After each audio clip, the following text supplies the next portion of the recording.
Howdy y'all, McLoki here, and today let's learn about Zelter. To get started, first you'll name and customize your character. Just take note that at the time of this recording, the only thing you can change after game launch is your clothing. Once you load into the game, in the top left-hand corner is the clock. Note that day starts at 6 AM and night starts at 9 PM, and that zombies can find you easier at night. To the right of the clock is your red health circle. Less health is bad. If the health depletes, you will die or receive a game over. Below your health circle is a green half J. This is your stamina bar. When it gets depleted, you'll move a lot slower and you'll lose the ability to roll. So always be mindful when you venture into town of your stamina level so you don't get swarmed.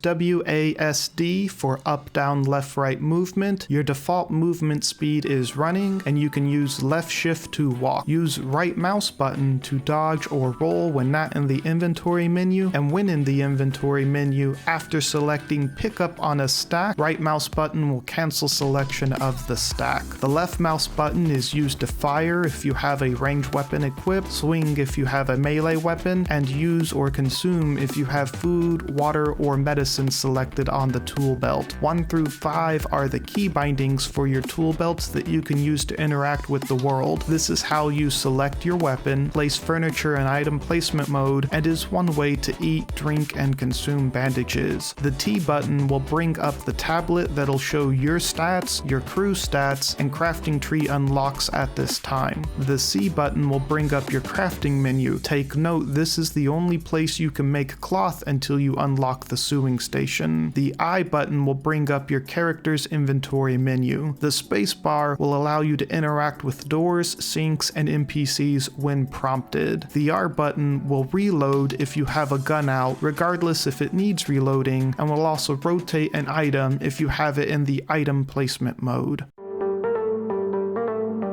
Wood will be your most used resource. You need this for basically everything, so do not cut down the trees in the starting area. Instead, simply run around and collect the fallen branches. Stones will be your least used resource. Very early on they might seem a bit rare, and you need them for the furnace, but once you get one furnace up, you're probably fine all game, as even with NPCs to help with crafting, wood shortages will be a bigger limiting factor. Iron ore will be your most used advanced resource. You will need this to craft things from steel to pipes, blades, screws, and bullets, but is thankfully somewhat abundant on the map and can be found from smashing cars, metal items, and from killing zombies. Just take note there is currently no sustainable way to harvest this resource, so if you live long enough you could potentially deplete your map of all iron sources. While plastic ore is far rarer than iron ore, it's also far less used. It's required for shotgun ammo crafting as well as some clothing items. This can be found by killing zombies and breaking plastic items found throughout the map. Copper ore is the rarest of the 3 ores and required for rifle ammunition, which is very good. This can be found breaking down cars, some doors, some neon signs, and by killing zombies. Rags are fairly rare and they can be used to make cloth, which is needed for bandages, beds, clothing, and bags. Rags can be found by smashing stuffed toys or from killing zombies. Leather is also fairly rare and is used to make clothing and bags. This can be found by smashing items like couches or killing zombies.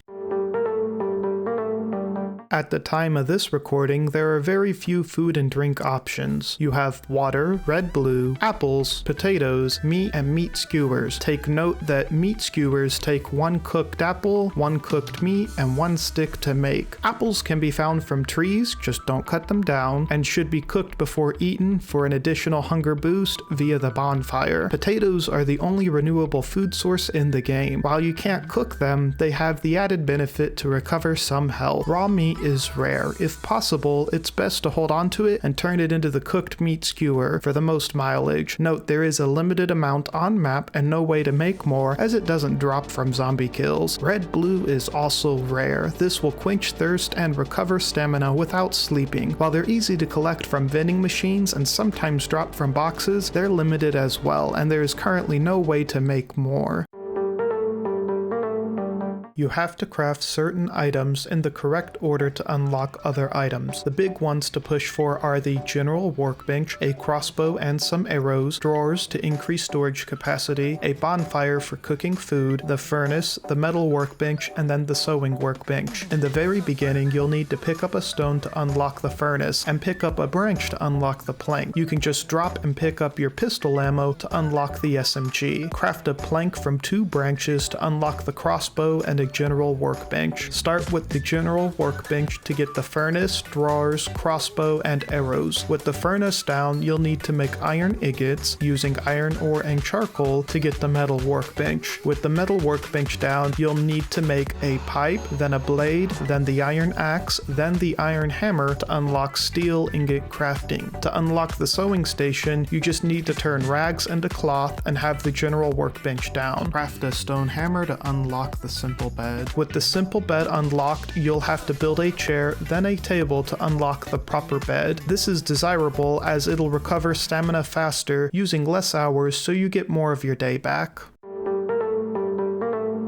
You'll start with a pistol and some ammo. Try to save this for a tight situation. Always be mindful of your ammunition. You want to avoid melee combat at all costs. Try to push for a crossbow and arrows as soon as possible. This weapon is the most silent gun in the game, and at 14 damage a shot, it only takes 3 hits to kill all zombies, besides the boss. The other big benefit is the ammo is cheap and renewable. The pistol is a nice starting weapon, but if possible, try to avoid making ammo for it and instead focus on crafting the SMG. To make pistol ammo takes 1 iron ingot for 10 rounds, whereas the SMG ammo takes 2 iron ingots for 30 rounds, and both ammo types do the same 13 damage. The SMG will be your bread and butter horde dealer. Even after you unlock the rifle and shotgun, its relatively cheap ammo and increased clip size will likely keep this on your hotbar your entire playthrough. The RM1 rifle is great for larger hordes in tighter clusters, as the bullet can penetrate and hit multiple enemies at once. While this is also true for the RM16, to get the RM16 you first have to build the RM1 and some rifle ammo. Note, doing that will unlock both the RM16 and the shotgun. The RM1 does 17 damage per shot with a 30% crit chance. Take note also, the cost to make 10 rifle ammo is 1 steel and 1 copper ingot, so it's very expensive, and you'll likely find yourself saving this for an oh shoot moment or to use in the boss fight. I'd recommend making this and then skipping past it if possible to the RM16. While the shotgun has a nice spread, it only does 10 damage per shot and no penetration, so since it costs 1 steel and 1 plastic ingot, it's not as effective as the rifles, but it's still very fun to kill zombies with. The RM16 is the best weapon in the game for dealing with hordes. With 19 damage per shot, you can 2-shot zombies. That's 1 less bullet per zombie when compared to the RM1, which leads to your rifle ammo going farther. The biggest downside again is the cost of rifle ammo. It's very expensive, so you'll often rely on the SMG for smaller hordes and this one for the bigger hordes or the oh shoot moments.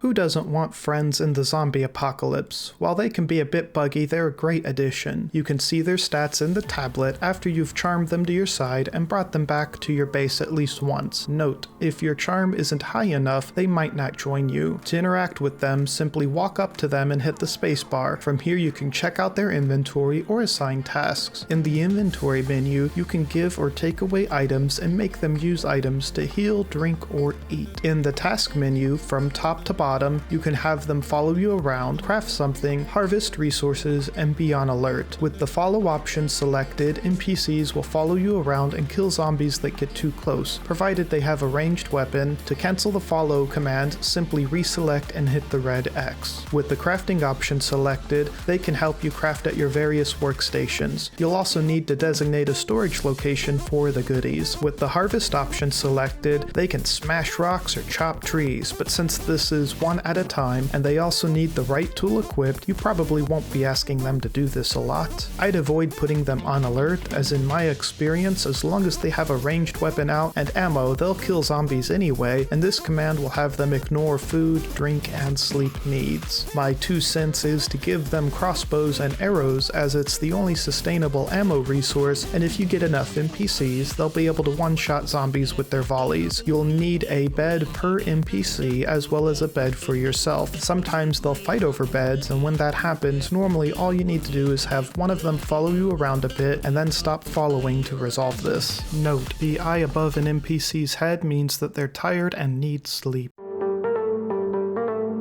As a solo fighter, simply don't let the zombies hit you. Use roll to dodge as needed. The basic ones are melee only, the spit zombie can vomit at you with a ranged attack, and the biobomb zombie will blow up if they get close enough. Once the biobomb starts their explode sequence, it cannot be stopped. You run slower if you try to run a direction you're not facing, so make sure to turn around to get more space between you and the threat while you reload. Always be mindful of your health, stamina, and ammunition, as it's easy to forget and the results are painful. It's a good idea to get into the habit of sleeping, then eating and drinking before venturing out as well. Meat skewers will restore health instantly, whereas bandages will take some time to apply. This can be very helpful later on. When in the city, be mindful of using firearms. Try to use the crossbow and save the powder arsenal for when things get a bit more hectic. Also, firearms are louder and will attract more zombies. Be mindful of fighting inside or anywhere space is limited. If you have ammo to shoot and room to move around, you're much more likely to be able to kite and kill the zombies. If possible, try to focus on the spit zombies, because if they cluster up, they'll be much harder to deal with and can deplete your health quickly. If with NPCs, always be mindful of their health, the horde size, and that they will not dodge like you would. Thanks so much for watching. Please feel free to like, subscribe, and ring the bell for notifications. Please also let me know what you liked or didn't like, and if you had things you'd like to see me cover that I didn't quite get to in this video. As always, have a good one, y'all.